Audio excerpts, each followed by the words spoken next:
Bueno, pues, General Juan Chicharro, muchísimas gracias por atendernos. Y nos gustaría empezar preguntándole, en estos días Pedro Sánchez y Félix Bolaños está indicando que la Fundación Francisco Franco, de la que usted es presidente, va a ser cerrada bajo la nueva ley de memoria democrática. ¿Esto será factible? A ver, bueno, esa es una intención de este gobierno desde hace mucho tiempo y la vía, pues evidentemente, es la ley de memoria democrática. Otra cosa es que sea factible que lo puedan llevar a la práctica, porque la propia ley de memoria democrática, cuando habla o insinúa implícitamente la ilegalización de fundaciones que hagan apología del franquismo, pues se establece también que eso será siempre con menosprecio y humillación de las víctimas y con incitación directa o a la violencia y al odio, que son condiciones sine qua non. Por lo tanto, en su momento, cuando intenten esta acción, pues veremos a ver, porque nosotros ni menospreciamos ni humillamos a nadie y menos aún incitamos a la violencia, ¿no? Y por otra parte, tendrá que explicarle a un juez también qué significa hacer apología del franquismo, ¿no? Sé que evidentemente están en ello y estarán dándolo vueltas, labores de ingeniería social de la que son auténticos expertos, pero bueno, nosotros estamos preparados a defendernos, desde luego. En el supuesto de que finalmente se cerrara, ¿qué haría la Fundación? No cuento con esa posibilidad. No la contemplamos. No la contemplamos por muchas razones, entre otras cosas porque sería absolutamente inconstitucional, ¿eh? Afecta a derechos fundamentales de las personas, como la libertad de expresión, de opinión o de pensamiento, y por lo tanto hay mucho camino que recorrer todavía. También está el presidente ya diciendo públicamente que va a sumar los cadáveres de Primo de Rivera, de los militares como Moscardó y Milán del Bosch. ¿Esto es propaganda electoral? Bueno, todo es propaganda electoral, todo. Es el denominado vulgarmente comodín franco. Es decir, cuando les interesa, pues lo utilizan, al margen del odio y sectario que manifiestan desde siempre, ¿no? Pero lo utilizarán pues cuando políticamente les interese, que es lo que vienen haciendo desde hace mucho tiempo. Ujú. En estos días hemos publicado que han aparecido varias cunetas, pero que en ese 67% son del Frente Nacional, es decir, no son de lo que ellos quisieran del Frente Popular. Ante esto siempre se oculta entre los medios de comunicación, como es obvio, pero además en este caso tampoco se habla de indemnizar a estos familiares de un bando al que ellos no quieren saber nada, ¿no? Bueno, esto es así.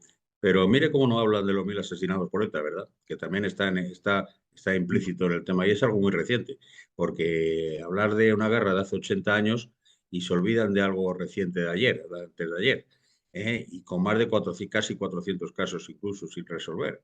Pero claro, los que apoyan a los asesinos de ETA están en el Congreso y son socios, amigos y aliados del señor Sánchez, entonces se apaga y vámonos, ¿no? Pues esa es la situación gravísima que hay hoy en España. ¿Ustedes tienen algún tipo de dato oficial de los fallecidos de ambos bandos? Bueno, hay estudios estadísticos muy próximos y muy acertados que ya han sido publicados y conocidos por todo el que interesado o historiador que quiera verdaderamente profundizar en ese tema y ampliar la difusión para el que la quiera, ¿eh? Ujú. La mentira es la herramienta política principal del marxismo y así ha sido siempre y la están utilizando de una forma muy sabia porque esa es otra de las cosas que hay que tener en cuenta. Es decir, nos enfrentamos a gente que sabe muy bien lo que está haciendo. Y ¿se acuerda usted aquello de la ley a la ley, del régimen autoritario, del generalísimo pues está pasando exactamente lo mismo. Están haciendo todo de tal forma que todo sea legal. Es decir, la última movida peligrosísima es la del control del Tribunal Constitucional. Nosotros Ujú. estamos pendientes del recurso de inconstitucionalidad contra esa ley que Vox ha prometido y ha dicho que va a hacer probablemente esta semana, pero yo ya prácticamente dudo de la eficacia que pueda tener, dadas las características y composición del actual tribunal. En este caso de las cunetas se habla mucho, muchos historiadores, de que en el bando nacional sí se recogía y se hacía un conteo de los fallecidos, sin embargo en el Frente Popular no. ¿Este puede ser uno de los motivos donde no haya tanta identificación? Bueno, por supuesto, claro que sí. Eso, las fosas de guerra, al acabar, perdón la redundancia, la guerra, Es decir, después de las batallas más fuertes, grandes que hubo, como Brunete, Jarama o el Ebro, pues los nacionales enterraban a sus caídos, pero todos estaban identificados. Y el problema es que por la parte del Frente Popular, del Ejército Rojo, no había esa dedicación, esa minuciosidad, y eso es algo que sucede también. Ujú. En el caso de su fundación, a la cual quieren cerrar, ¿por qué no se cierran fundaciones comunistas que además están siendo subvencionadas? Bueno, esa es una buena pregunta. Hay una resolución del Parlamento Europeo de hace 2 o 3 años, no, creo que es del 2017, septiembre de Ujú. 2017-18, el Sí, cual correcto. recomendaba, exactamente, recomendaba la extinción de todo tipo de apoyo o apología del comunismo, del marxismo. Pero claro, no lo aplican. ¿Cómo no lo aplican si son ellos mismos? Es decir, evidentemente, porque ese es uno de los graves problemas que hay también aquí. Mire, yo, a mí, como se puede usted figurar, estoy muy, muy lejos de lo que significan fundaciones como la Largo Caballero, por decirlo así. Pero mire, constitucionalmente, mientras no inciten al odio y tal, pues mire, todo el mundo tiene derecho a decir lo que quiera. Pero claro, estos son así, son sectarios, es decir, solo contemplan lo que sucede de una parte, nunca de la otra. ¿Y qué diferencia hay cuando se manifiestan los comunistas en las calles con una apología que han producido 100 millones de muertos y sin embargo una persona que pueda estar de acuerdo con lo que hizo Francisco Franco, sin embargo se pueda considerar un delito? Pues efectivamente. De hecho, tenemos un ejemplo muy, muy reciente. Mire usted, en una reunión aparecen 40 o 50 personas cantando el Cara al Sol, se arma la de San Quintín. Sin embargo, el otro día, en el entierro de Nicolás Redondo, una persona, bueno, que consecuente con sus ideas, es decir, que no tengo yo nada que decir en contra al respecto, pues ahí se cantó la Internacional Brazo en Alto, todos ahí encantados de la vida. Y aquí, Bueno, esto ha pasado vaya, hace una pues semana gloria. también en un evento del Partido Socialista, que lo cantaron también. Exacto, exacto. Es así, es que volvemos a lo mismo, es sectarismo puro y duro. Eh, ¿Cuál es el motivo de que se esté cambiando la historia y cuál es el problema para los jóvenes que no conocen nuestra historia de que se esté cambiando la historia y que además se esté creando ese odio hacia Francisco Franco, una persona que ni siquiera han conocido? Bueno, es fácil de entender si lo contemplamos desde lo que verdaderamente es lo que estamos, en la situación en la que estamos hoy, que no es más que un proceso revolucionario mediante el cual una fracción en principio mínima de la población, pero ante la indiferencia o apatía del resto, pues, y mediante el uso de técnicas bien conocidas ya desde hace mucho tiempo, manejo de los medios de comunicación, infiltración en las instituciones, etcétera, etcétera, etcétera, pues transforman la sociedad sin que ésta acabe de darse cuenta de lo que está pasando. Bueno, pues contemplado desde esa perspectiva, se entiende perfectamente lo que está sucediendo y estamos viendo. Ujú. Hoy hemos conocido la noticia, entrando en otro tema, el Código Penal que ha modificado Pedro Sánchez, en el cual la sedición y la malversación ya no van a ser delitos. ¿Qué opina al respecto? Bueno, pues una barbaridad más, pero que entra perfectamente en el contexto de todo lo que le acabo de decir yo a usted. Es decir, de la ley a la ley. Es decir, la única solución que le doy a todo esto es la esperanza que, en fin, yo no la tengo mucha, pero esperanza de que se dé un vuelco electoral y se pueda apartar de una vez al señor Sánchez, que es probablemente uno de los gobernantes más nefastos que ha tenido nuestra historia, junto a Rodríguez Zapatero. Sí.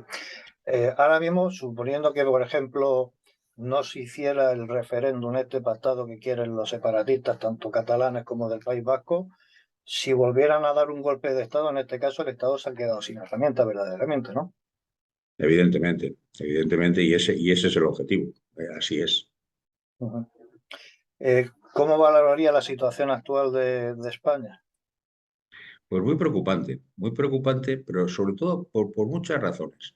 Bueno, muy preocupante, entre otras cosas, porque es que España está rota, España está desestructurada. Es decir, hoy no es lo mismo vivir en Málaga que en La Coruña que en Gerona. Es decir, los españoles, de entrada, ya no somos iguales ante la ley.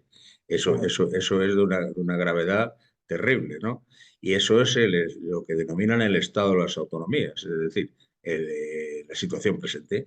Claro, revertir todo esto, deshacer todo esto no es nada fácil. Se puede hacer, evidentemente, pero para eso hace falta alguien, un líder carismático y duro, que esté en condiciones de poder imponer Ujú. y reformar todo lo que probablemente haya que reformar. Eh, Sabemos el control que está teniendo Sánchez sobre todas las instituciones. Ayer mismo se confirmaba el control sobre el Tribunal Constitucional. ¿Qué supone esto? Pues que puede hacer lo que le dé la gana. Es decir, a partir de ahora, todas las leyes ideológicas, esencialmente, que quiera poner en circulación, no tendrán freno, no habrá tapón que la pare. Es decir, por ejemplo, vuelvo a decir lo mismo de antes, la ley de memoria democrática, las leyes ideológicas, ¿no? Son absolutamente inconstitucionales. ¿Quién tiene que parar esto? Pues el Tribunal de Garantías, que es el Tribunal Constitucional. Pero si el Tribunal Constitucional está bajo el control del propio gobierno, que impulsa estas medidas, pues, como decía el otro y en castellano castizo, apaga y vámonos. Ujú. Nosotros estamos denunciando, creo que somos el único medio de este país que está denunciando la corrupción de los jueces, además jueces de cargos muy altos, con delitos bastante graves. Eh, Esto es un poco el paralelismo de que no poder investigar a un juez, de que no exista esa justicia con lo que está pasando o lo que ha pasado en Venezuela. Es que tiene el paralelismo con Venezuela es muy grande. Es decir, yo tengo amigos venezolanos de cierta relevancia que cada vez que hablo con ellos me dicen, pero no os dais cuenta que está pasando lo mismo. ¿Qué entonces? Porque, claro, entramos en un problema también moral, es decir, en el sentido que podríamos llamar relativismo moral. Es decir, las personas se preocupan de una cosa u otra si le afecta directamente o no. Si no le afecta directamente, les estrés sin cuidado. Y claro, esa pérdida de principios y de valores pues es fundamentalmente el problema más grave que tiene España y Europa Occidental, ¿eh? Porque esto está pasando no solamente en España, está pasando en muchos otros países, como por ejemplo Francia o incluso los Estados Unidos. ¿Eh? Ujú. Por ejemplo, nosotros hemos denunciado varios casos, como le decía, de jueces en los cuales han falsificado documentos, han manipulado vídeos y audios de juicio, dinero que están recibiendo en algunas cuentas en paraísos fiscales por temas de menores. Y estas personas han denunciado a estos propios jueces. El problema es que estos mismos jueces son los que se autoactivan esas denuncias. ¿Dónde puede acudir un ciudadano de a pie cuando no puede ejercer sus derechos y no está protegido por los jueces, que precisamente son los corruptos en este caso? Pues así es, un gravísimo problema, por lo tanto. Es decir, vamos caminos si no estamos ya de la dictadura pura y dura. Ujú. Eh, Se habla mucho, hemos entrevistado a varios diputados de diferentes ideología y ellos niegan que pueda dar un pucherazo Sánchez. ¿Usted cree que es posible, Pedro Sánchez, teniendo el control de todas las instituciones, de Indra, de Correos, que pudiera dar un pucherazo en las próximas elecciones generales? Yo lo creo absolutamente factible. Es decir, se ha llegado claro y la historia nos demuestra, y es que la izquierda, una vez que alcanza el poder, no lo suelta así como así. De manera que todo puede ser factible. No hace falta retrotraernos a hace 80 años, ¿eh? Hace muy poquito, acuérdense de los famosos trenes que volaron de repente y cambió el voto por completo en 48 horas, ¿no? Y luego, Ujú.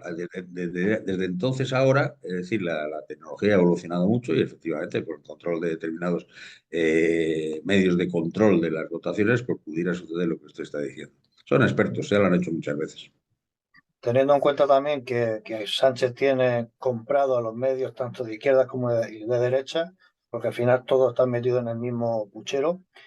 ¿Considera que los medios de comunicación están haciendo también un gran apoyo y muchísimo daño a la democracia?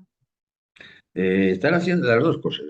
Porque digamos que la rebelión va increciendo. Es decir, esto estamos viendo como medios, por ejemplo, como el suyo, de no gran difusión ni gran influencia, pero ya son muchos, muchos y cada vez más, y por lo tanto hay que esperar que esto de alguna forma se pueda revertir. Es ciertamente difícil porque yo creo que se ha empezado tarde, pero bueno, no hay que perder la esperanza, veremos a ver qué es lo que Bueno, sucede. nosotros, pese a nuestra humildad, estamos haciendo bastantes exclusivas, están teniendo bastante éxito. De hecho, en algunos casos se han tomado investigaciones gracias a nuestras investigaciones y estamos siendo un medio muy represaliado. Cuando digo muy represaliado, sobre todo principalmente desde que estamos sacando la corrupción de los jueces, en el cual la represalia está siendo importantes, no solamente al medio, sino a las personas que estamos sacando dichas informaciones. Claro. Y dicho esto, me gustaría preguntarle como última pregunta,